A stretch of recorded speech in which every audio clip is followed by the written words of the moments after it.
Guys हमने पिछले videos में यानी कि पार्ट 1 में हमने बताया था राम लक्ष्मण परशुराम संवाद का भावार्थ जो बताए थे पार्ट 1 में। वो यहाँ तक हमने बताया था। कहाँ तक हमने पढ़े थे कि परशुराम जी जो है वो श्री राम जी से कहते हैं कि जिसने भी शिव जी की धनुष को तोड़ा है वह स्वयंवर को छोड़कर अलग होकर खड़े हो जाए, वरना यहाँ पर जितने भी राजा और महाराजा गण हैं सारे के सारे मारे जाएंगे। ये कहते हैं परशुराम जी, ठीक है, श्री राम जी से।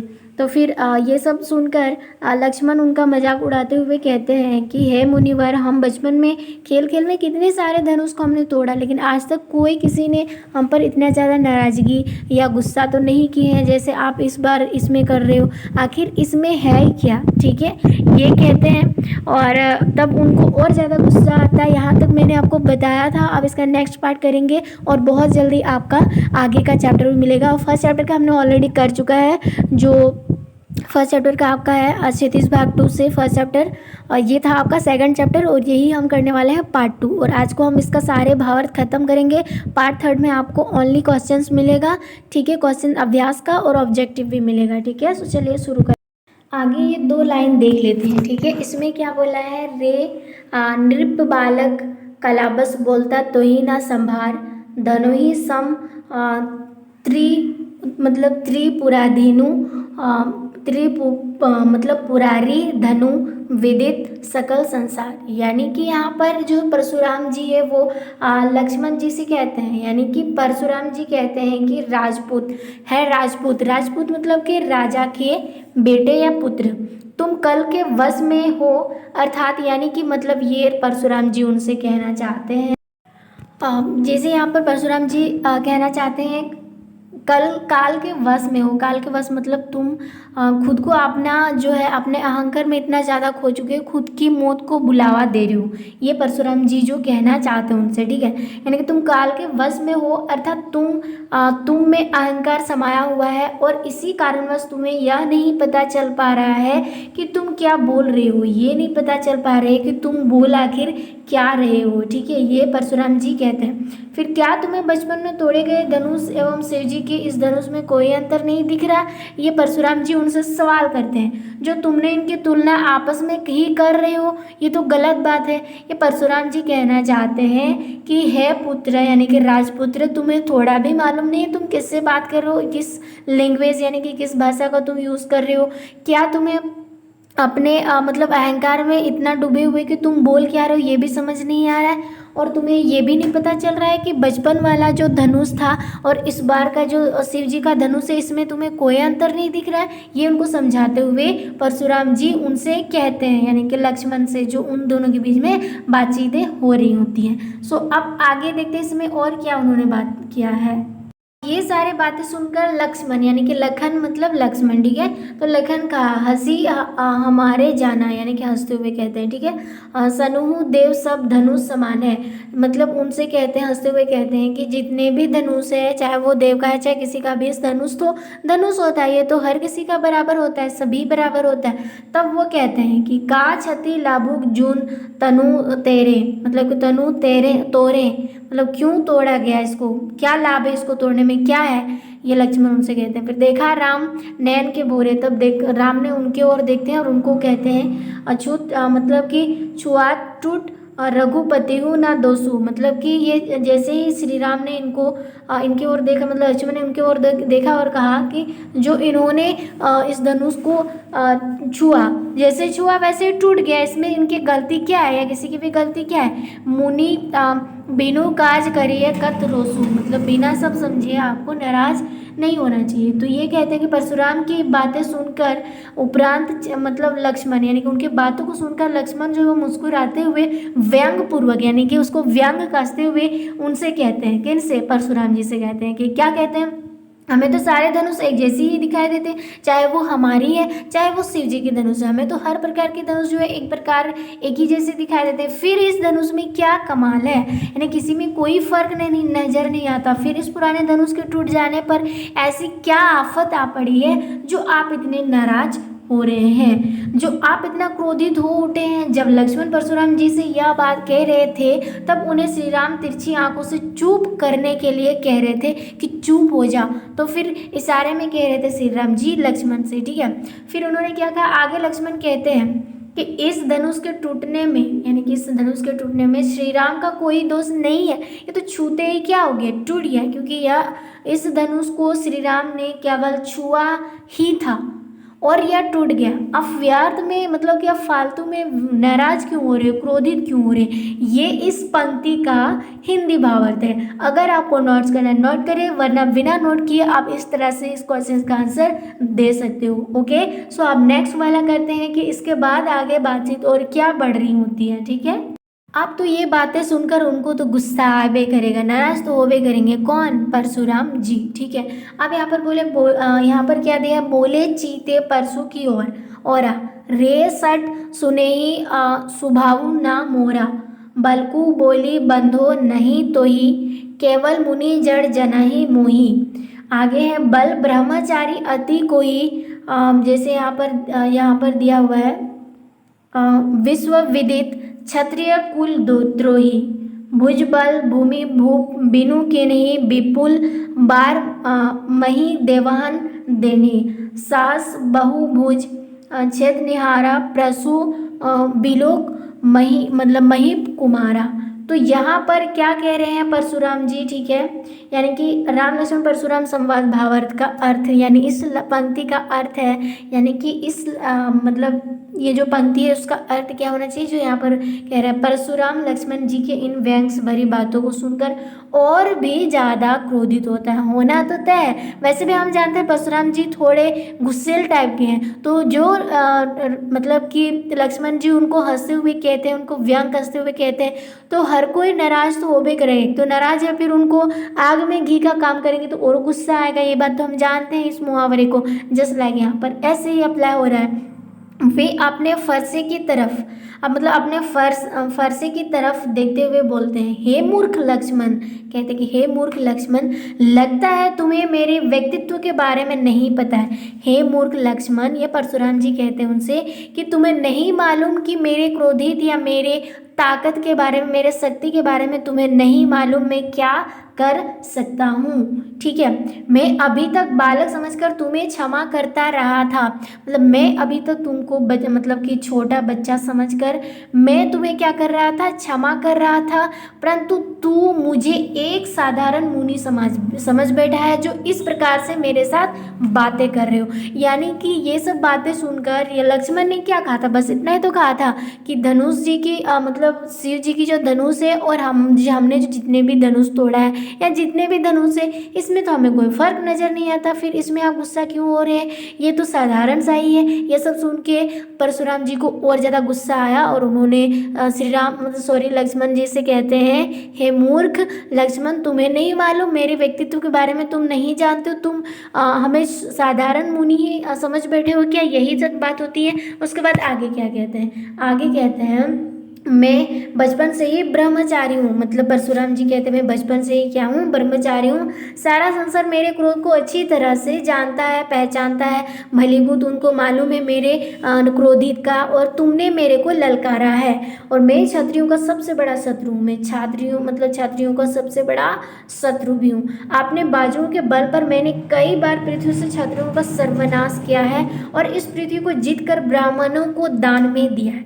यानी कि अपने बलबूतों पर, अपने शक्ति पर मैंने कितने सारे क्षत्रियों को, यानी पृथ्वी के कितने सारे क्षत्रियों को सर्वनाश कर दिया है और इस पृथ्वी को जीतकर मैंने किनको दान पे दे दिया है, ब्राह्मणों को दान पर दे दिया है। फिर तुमने मुझे ललकारा है तो समझ लो कि तुम्हारा मौत तो तय है। इसीलिए हे राजकुमार लक्ष्मण, उनसे कहते हैं इसीलिए हे राजकुमार लक्ष्मण, मेरे फरसों को तुम ध्यान से देख लो, यही वह फरसा है जिससे मैंने सहस्त्र बाहु का संहार किया था। यही वह मतलब कि फरसा है, मैंने किसको संहार किया था, इसी से सहस्त्र बाहु को संहार किया था। बट परशुराम जी को नहीं मालूम कि वे भी राजघराने से बहुत अच्छे योद्धा हैं और बहुत ही ताकतवर हैं, ये उन्हें नहीं मालूम था, जिस वजह से उनको ये सब कह रहे हैं। अब आगे ये सब बात सुनकर लक्ष्मण जी क्या कहते हैं परशुराम को, आगे उन्हें देखते हैं, या राम का क्या रिएक्शन रहेगा उनको भी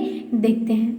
एक और लाइन है, यानी दो लाइन है, जो फिर से उनको चेतावनी दिया जा रहा है, यानी कि लक्ष्मण जी को चेतावनी दिया जा रहा है कि इनके द्वारा, परशुराम जी द्वारा, यानी कि कहते हैं मतु पिता ही जनी सोच बस करिस मतलब महिष किशोर गर्भहन के आर्भक दलन परशु मोर अति घोर, यानी कि परशुराम जी लक्ष्मण से कहते हैं राजकुमार तुम अपने माता पिता को इस सोच में मत मतलब चिंता में मत डालो कि तुम्हारे मृत्यु को तुम न्योता मत दो, उसको बुलाओ मत, नहीं तो तुम मेरे हाथों से मर जाओगे और तुम्हारे मम्मी पापा सोच में पड़ जाएंगे, चिंता में पड़ जाएंगे, ये काम मत करो।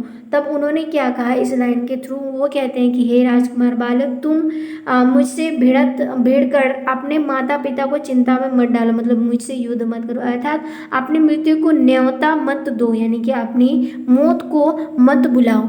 मेरे हाथ में वही फरसा है जिसकी गर्जना सुनकर गर्भ में पल रहे बच्चे का भी नाश हो जाएगा, यानी कि मेरे फरसा वो है जिसकी आवाज़ सुनकर जो गर्भ में पाल रहे बच्चे भी उनकी क्या हो जाएगी, वहीं पे मौत हो जाएगी। इसीलिए तुम मेरे से मतलब एक तरह से मेरे से क्रोधित, मतलब मेरे को मत दिलाओ और मेरे से भीड़ मत जाना, नहीं तो तुम अपने मम्मी पापा को सोच में डाल दोगी, ये कहकर उन्हें चेतावनी दिया गया है। अब आगे की बात यहाँ पर होता है सबसे बड़ी बात और सबसे इंटरेस्टिंग बात, यानी कि जैसे मूवी होता है ना सेम ऐसे ही, यानी कि यहाँ पर क्या होता है कि बी हसी लखनऊ बोले मृदुली बनी, यानी कि प्रेम स्वर में, यानी प्रेम भाषा में लक्ष्मण जो है परशुराम जी से कहते हैं, क्या चक कहते हैं, अहोनी मुनिसु महाभट मानी, यानी कि आप तो एक साधारण से मुनि ही समझ में आ रहा है, जो पुनी पुनी मोही देखाओ मतलब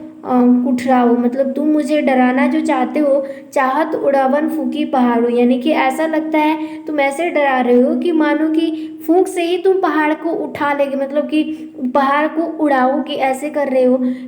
इन्हा मतलब कुम्हाड़ बतिया कहूँ नहीं, मतलब मुझे इनसे कोई डर नहीं है, ये तर्जनी देखी मारी जाए, मतलब जिनको देखकर मैं डर से भाग जाऊं, ये मैं डरने वाला नहीं हूँ। आप ऐसे मुझे डरा रहे हो जैसे फूंक मारने के बाद पहाड़ जो है उड़ जाएगा, मैं आपसे डरता नहीं हूँ, आप तो एक जानी मानी ही निकल पड़े जो ये सब दिखा के मुझे डरा रहे हो, ठीक है। तब अब आता है सबसे बड़ी इंटरेस्टिंग और ट्विस्ट आता है, तो और उनको क्या होगा, नाराज होंगे, क्रोध होंगे, कौन, परशुराम जी, ठीक है।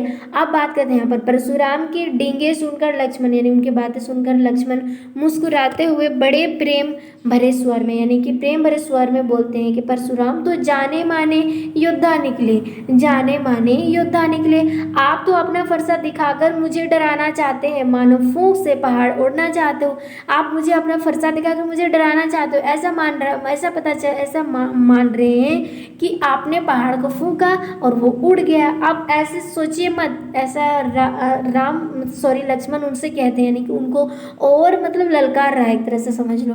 परंतु मैं छुई मुई का वृक्ष नहीं हूँ, छुई मुई का जो वृक्ष होता है ना, जिनको छूने पर, उंगली देने पर वो सिकुड़ जाता है, मुरझा जाता है, तो वही लक्ष्मण उनसे कह रहे हैं कि मैं कोई छुई मुई का वृक्ष नहीं हूँ जिससे आप अपनी तर्जनी उंगली दिखाकर मुरझा सकते हैं। मैं आपकी इन बड़ी बड़ी डींगों से डरने वाला में से नहीं हूँ, मतलब उनको और ललकारा, समझ लो अब वो आग से बबूला हो उठेंगे। कौन कौन कौन कौन कौन जी, परशुराम, ठीक है। अब आगे बात करते हैं।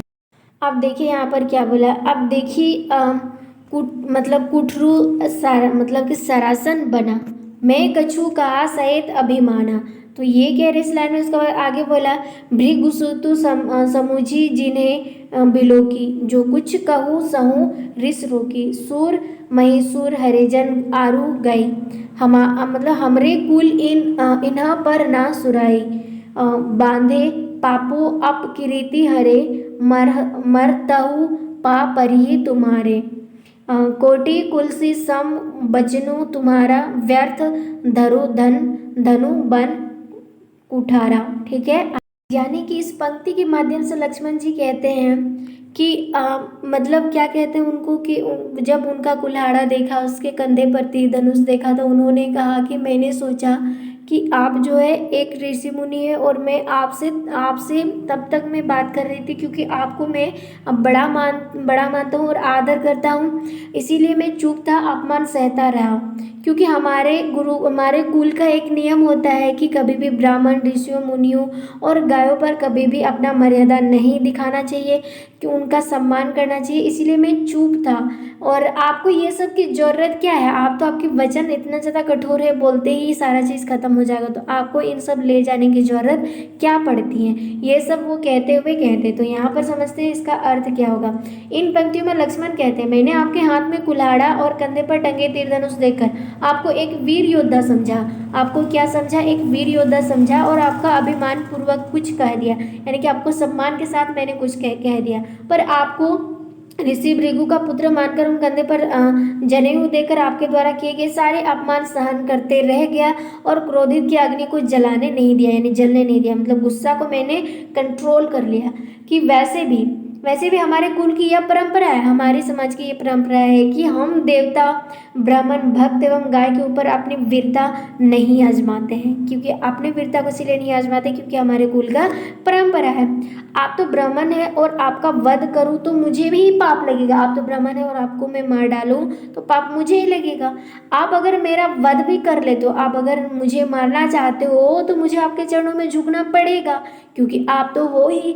ठीक है, आगे होता है कि यही हमारे कुल की मर्यादा है। ठीक है, फिर आगे लक्ष्मण कहते हैं कि आपके वचन ही किसी वज्र की भांति कठोर है, वज्र की भांति कठोर है, तो फिर आपको इस कुल्हाड़े और धनुष की क्या जरूरत है? ये कहते हैं लक्ष्मण जी। ठीक है, आगे बात, फिर आगे क्या होता है? आगे यहाँ पर और दो लाइन देख लेते हैं, इसमें क्या बोला है। जो बिलो की अनुचित कहेऊ क्षमाऊ महामुनि धीर, सुनी सरोस भृंग बसमणि, बोले गिरा गंभीर। यानी कि यहाँ पर कह रहा है, यह सुनकर मतलब कि ऋषि विश्वामित्र जी, यानी कि ऋषि विश्वामित्र जी जो है जी ने परशुराम जी से कहा कि हे मुनिवर, यदि बस इस बालक ने आपका अपमान किया है, तो आपको कुछ अनाप शनाप बोला है, तो कृपया इसे क्षमा कर दो। ये विश्वामित्र जी कहते हैं, क्योंकि विश्वामित्र जी राम और लक्ष्मण दोनों के साथ आए हुए थे। ठीक है, तो उन्होंने कहा कि हे मुनिवर, अगर आपने इस आपका अगर इस बालक ने अपमान किया है, तो आप इन बालक को बालक समझकर क्षमा कर दीजिए। ये उनसे प्रार्थना करते हैं। आगे देखते हैं, कहते हैं, कोसी सनु मंद येहू बालकू कुटीलू कलवस निजी कुल घलकू बनुबंस राकेश कलंकु। उसके बाद आगे बोला है, निपट निरंकुश कुसु अबुधु अंकुश। ठीक है, आगे फिर बोला है, कल कौलु होई ही छन माही, कहो पुकारी खुरी मोही नाही। उसके बाद आगे क्या दिया है? आगे दिया हुआ है, तुम्हें हटकाऊ जो चाहू उबारा, कहीं प्रतापु बलु रोसु हमारा। यानी कि यहाँ पर विश्वामित्र की बात सुनकर वो परशुराम जी क्या कहते हैं? कहते हैं कि विश्वामित्र की बात सुनकर परशुराम कहते हैं, हे विश्वामित्र, यह बालक बहुत ही मंद बुद्धि वाला है, यानी कि इनके पास कोई दिमाग नहीं है और मूर्ख एवं उद्दंड है, जिसके कारण यह अपने ही कुल का नाश कर बैठेगा। जिस वजह से ये अपने ही कुल का नाश, मतलब अपने कुल का नाश जो है वो मतलब नाश कर बैठेगा। इसे सत्य का ज्ञान ही नहीं है। ये परशुराम जी विश्वामित्र से कहते हैं, विश्वामित्र मुनि से कहते हैं, यह चंद्रमा में लगे दाग की तरह अपने कुल के लिए एक कलंक है, अपने समाज के लिए ये लड़का क्या है? एक कलंक है।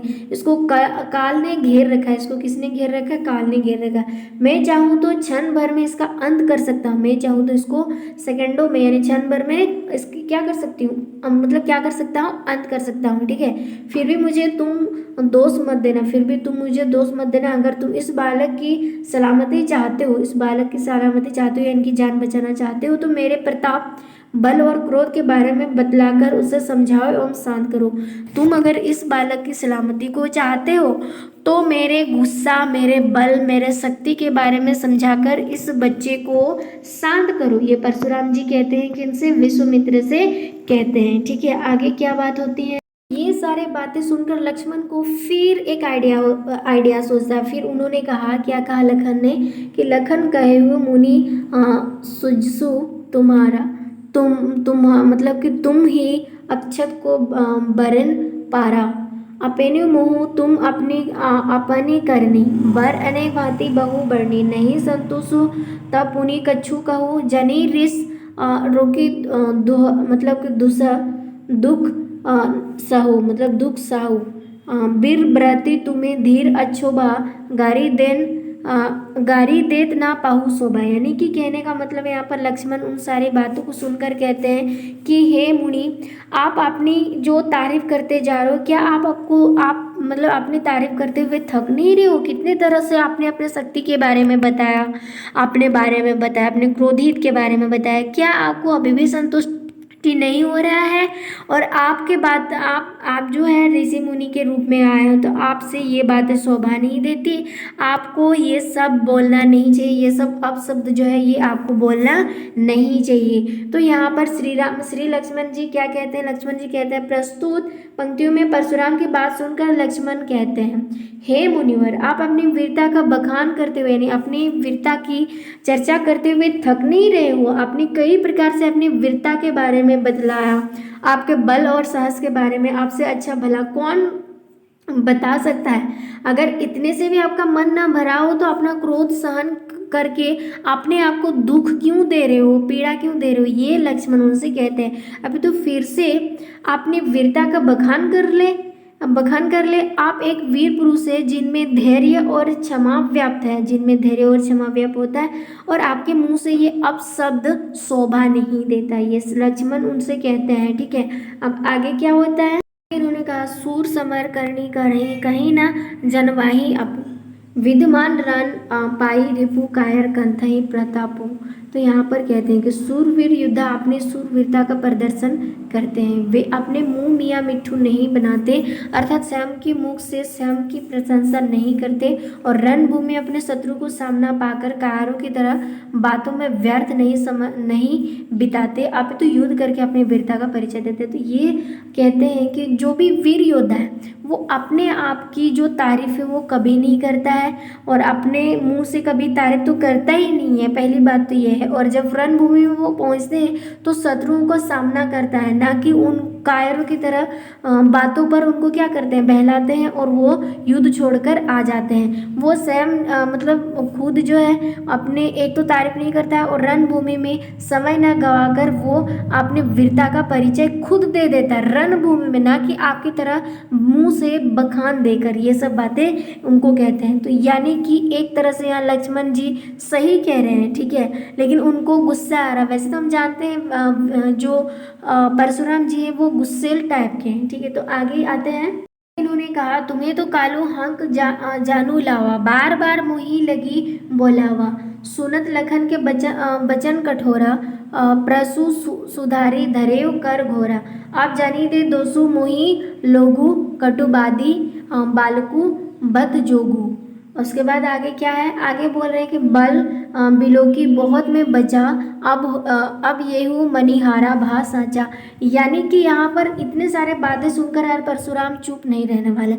उन्होंने कहा, प्रस्तुत पंक्तियों में लक्ष्मण जी परशुराम से कहते हैं कि मुनिवर, ऐसा लग रहा है कि आप मृत्यु को मेरे लिए हाँक लाकर यानी लगा कर बुला रहे हो, ठीक है, और उनको मतलब चिढ़ा रहे हैं, ठीक है। लक्ष्मण की इस व्यंग को सुनकर परशुराम बहुत ही क्रोधित हो जाते हैं और अपने परसे को हाथ में लेकर बोलते हैं कि इस बालक के वध के लिए संसार मुझे दोष ना दे, क्योंकि इसने खुद अपने कटु वचनों के सहारे अपने मौत को बुलाया है। मैंने इसे बालक समझकर कई बार इनको क्षमा किया, लेकिन अब ये चुप नहीं रहा है, तो मैं भी अब चुप नहीं रहूँगा, परंतु अब यह मरने योग्य हो गया। मैंने कितना इनको क्षमा किया, लेकिन ये चुप नहीं रहा, मेरे को व्यंग कसते जा रहा। अब मेरे गुस्सा कंट्रोल से बाहर हो रहा, मैं इनको मारूंगा तो कोई संसार मुझे दोष ना देगा, ये कहते हैं। अब आगे सच में मारते हैं कि क्या होता है, इनको देखते हैं।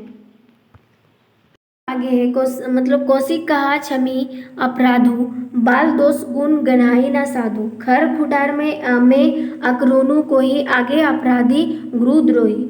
उत्तर देत छोड़ो बिनु मारे, केवल कौशिक सिल तुम्हारे। ना तो है यही मतलब काटी कुठार कठोरे, गुरही उड़नी होती श्रम धोरे। तो यहाँ पर इस पंक्ति में क्या कहा जा रहा था, प्रस्तुत पंक्तियों में विश्वामित्र जी परशुराम जी से कहते हैं, परशुराम जी आप तो साधु हैं, आप तो क्या है, साधु है, साधु कभी बालकों के अपराध पर ज़्यादा ध्यान नहीं देते, फिर इन्हें क्षमा कर दो, क्योंकि आप तो एक साधु है और साधु ना बच्चों पर इतना ज़्यादा ध्यान नहीं देते, बच्चे समझ कर इन्हें क्षमा कर दें, इसलिए लक्ष्मण को भी क्षमा कर दी। यह सुनकर परशुराम जी की विश्वामित्र से कहते हैं कि तुम जानते हो कि मैं कितना कठोर और निर्दयी हूँ, मैं कितना कठोर और निर्दयी हूँ, मैं किसी को पक्ष नहीं देता, मुझ में क्रोध कितना भरा हुआ है, मेरे सामने या मेरे गुरु का अपमान किए जा रहा है और मेरे हाथों में फरसा होने के बावजूद भी मैंने अभी तक इसका वध नहीं किया है। अगर यह जीवित खड़ा है तो सिर्फ तुम्हारे प्रेम और सद्भाव के लिए, नहीं तो अभी तक मैं अपने फरसे से बिना किसी परिश्रम के इसे काट कर इसका वध कर देता और अपने गुरु दक्षिणा चुका देता। मतलब ये उनसे कहते हैं कि मैंने आपके प्रेम स्वभाव की वजह से अब तक ये बच्चा जो है जिंदा है, नहीं तो मैं कब अपने फरसे इसको मार के गुरु दक्षिणा दे दिया होता। आप तो जानते होंगे मैं कितना कठोर और निर्दयी हूँ, ये विश्वामित्र से कहते हैं परशुराम जी। अब आगे की बात होती है, आगे उन्होंने कहा, गदी सुनु का हृदय हनि मुनानी हरिये सूजा, यानी आयम खड़ाऊँ न खाऊं, अजमहूँ न बुझ अबूझ। तो यहाँ पर इस पंक्ति का अर्थ ये होगा कि अब आगे क्या हो रहा है। यह सुनकर विश्वामित्र जी मन ही मन हंसने लगते हैं। विश्वामित्र जो राम और लक्ष्मण के साथ आए थे वो मन ही मन हंस रहे थे और सोचने लगे परशुराम जी ने सभी क्षत्रियों को हराया तो था और हराया भी, लेकिन वो ये नहीं जानते कि इन दोनों क्षत्रिय को के बारे में उनको इन दोनों क्षत्रियों की शक्ति के बारे में उन्हें नहीं मालूम। तो वे राम लक्ष्मण को भी साधारण क्षत्रिय मानकर उन्हें आसानी से हराने के बारे में सोच रहे हैं। इतने सारे क्षत्रियों को मार गिराया, बात तो सही है, लेकिन ये साधारण क्षत्रिय मानना इनकी बहुत बड़ी गलती है, इनको नहीं मालूम है और वो सोचकर विश्वामित्र मन ही मन हंस रहे थे। परंतु उन्हें इस बात का ज्ञान नहीं है कि उनके समक्ष कोई गन्ने के रस से बना गुड़ नहीं है उनके सामने, कि अपितु लोहे के फलौदे से बनी तेज तलवार है। ये गुड़ से बनी यानी ईख के रस से बनी गुड़ नहीं है, बल्कि ये लोहे से फौलद करके बनाया एक तलवार है। और अर्थात राम और लक्ष्मण को वे साधारण क्षत्रिय समझने की भूल कर रहे हैं, जबकि दोनों ही सुरवीर एवं पराक्रमी है। ये उनको मालूम नहीं था कि इनको परशुराम जी को ये बातें सोच सोच कर हंस रहे थे विश्वामित्र जी। ठीक है, आगे बात करते हैं। आगे है यहाँ पर जैसे दिया हुआ है, कही यहाँ पर कहवे लखन मुनि सीलू तुम्हारा, कोई को नहीं जाना विदित संसारा, मतलब संसारा। आगे है माता पिता है उरिन भय नीके, मतलब गुर रेणु रहा सोचू बड़ जी के, सो जनू हमारे ही माथे कड़ा, दिन चले गए ब्याज बड़ा। अब यहाँ पर क्या हो रहा है, अब अनिया मतलब कि ब्याय वाहिरिया बोली, तुरंत देहू में थैली खोली। सो कहने का मतलब है इस पंक्ति में यहाँ पर क्या बोला, लक्ष्मण परशुराम जी से कहते हैं कि हे मुनिवर, आपके शील स्वभाव से पूरा संसार भली भांति परिचित है, आपकी जो भी चीज़ें वो परिचित है। आप अपने माता पिता के कर्ज से तो पूरी तरह मुक्त हो चुके हैं, बस यहाँ पर क्या होगा, परंतु अभी तक आपके ऊपर गुरु ऋण बाकी बचा हुआ है, जिसे आप जल्द ही जल्द उतारना चाहते हैं और इसी कारण आप मेरा वध करने पर तुले हुए हो, ये उनको कहते हैं। फिर आगे क्या होता है, यह ठीक भी है क्योंकि बहुत दिन हो चुके हैं, अब तक तो आपके ऊपर गुरु ऋण का बहुत ब्याज चढ़ चुका होगा, तो फिर देर करने की जरूरत नहीं, किसी हिसाब किताब करो, किसी हिसाब किताब करने वालों को बुला लीजिए। मैं देर किए बिना आप अपनी थैला खोलकर सारी धन राशि जो है वो चुका दूंगा, ये लक्ष्मण उनसे कहते हैं। तब तो और हो गया आग में घी का काम। देखते हैं आगे है, सनी कटु बचन कुठार सुधारा, हाय हाय सब सभा पुकारा, भृगुबार परसु देख बहु मोही, ब्रीपी बिचारी बचो नृप द्रोही, मिले ना कबू सुपट रन गड़े, दिवस जब दे घरही के बड़े। आगे है, उसके बाद आगे क्या बोल रहे हैं इसमें, अनुचित कहे सबू लोग पुकारे, रघुपति सयानी लखुन नवारे। यानी कहने का मतलब है, इसका भावार्थ क्या है, तो यहाँ पर बोल रहा है लक्ष्मण की ये कठोर वचन सुनकर परशुराम अपने क्रोधित की आग जलने लगते हैं और अपने फरसे को पकड़ कर आक्रमण की मुद्रा में आते हैं, जिसे देखकर दरबार में उपस्थित सारे लोग हाय हाय करने लगते हैं। यानी क्या ये सब बातें सुनकर तो उनके गुस्सा यानी अपे से बाहर हो गए और वह फरसे को पकड़कर आक्रमण की मुद्रा में आ चुके थे। और ये सब देखकर दरबार में जितने भी उपस्थित थे सारे लोग हाय हाय करने लगते हैं। और देखकर लक्ष्मण परशुराम से कहते हैं कि आप मुझे अपना फरसा दिखाकर डराना चाहते हो, भयभीत मतलब डराना चाहते हो, और मैं यहाँ आपको ब्राह्मण समझकर आपसे युद्ध नहीं करना चाहता, ये कहते हैं। ठीक है, आगे होता है, ऐसा प्रतीत होता है मानो आपका अभी तक युद्ध भूमि में किसी प्रकार में से पाला नहीं पड़ा, ये लक्ष्मण कहते हैं, इसीलिए आप अपने आप को बहुत सुरवीर समझ रहे हैं। यह बात सुनकर दरबार में बस सारे लोग अनुचित अनुचित कहकर पुकारने लगते हैं और श्री राम अपनी आंखों के इशारे से लक्ष्मण जी को चुप कराने का इशारा करते हैं। बट यहाँ पर होता ऐसे है कि दोनों के युद्ध के लिए आमने सामने होना पड़ रहा है। बट जितने भी यहाँ पे लोग थे दरबार में वे लोग हाय हाय करने लगते हैं और कहते हैं कि ये अनुचित है। और लक्ष्मण जी उनसे कहते हैं कि आपको ऐसे सुरवीर से कभी सामना नहीं करना पड़ा है, जिस वजह से आप अपने आप को संसार का सबसे बड़ा सुरवीर समझ बैठे हो, और अगर सामना हो जाए तो होगा क्या। ये सारे बातें सुनकर उनको और ज़्यादा क्रोधित होता है। अब आगे की पंक्ति में देखते हैं कि होता क्या है। यहाँ पर होता है लखन उतर आहुति सरिस भृगु मतलब कि भृगु बरकोपु कृसानु बढ़ते देखिए जल सम बचन बोले रघुकुल भानु। यानी कि यहाँ पर हो क्या रहा है कि इस प्रकार लक्ष्मण द्वारा कहा गया प्रत्येक वचन आग में घी की आहुति का सामना दे रहा था। मतलब कि एक तरह से गुस्सा को और गुस्सा बढ़ाने का काम हो रहा है। परशुराम जी को अंततः क्रोधित होते देखकर श्री राम ने अपने शीतल वचनों से उनकी क्रोध अग्नि को शांत किया। यानी कि वो जैसे जैसे गुस्सा हो रहे थे और उनको गुस्सा दिला कौन रहा था, मतलब कि लक्ष्मण जी। तो ये उनको देखा कि अब तो गुस्से से कंट्रोल नहीं हो रहा है, तो श्री राम ने उनसे शीतलता वचनों में कहा कि अब शांत हो जाइए। उनको समझा बुझाकर उनकी क्रोध को शांति कर दिया। बस इस लाइन में यानी कि कह सकते हैं इस चैप्टर में यानी कि राम लक्ष्मण परशुराम संवाद में इतना अच्छा से मैंने आपको बता दी है कि आपको आगे क्वेश्चन आंसर याद करने की ज़रूरत नहीं है। नेक्स्ट पार्ट आपके बहुत जल्दी आएंगे यानी पार्ट 3, उसमें क्वेश्चन आंसर के साथ ऑब्जेक्टिव भी रहेगा। तो इस तरह के वीडियोस पाना है चैनल को सब्सक्राइब करें, लाइक करें, शेयर करना ना भूलें। Thank you.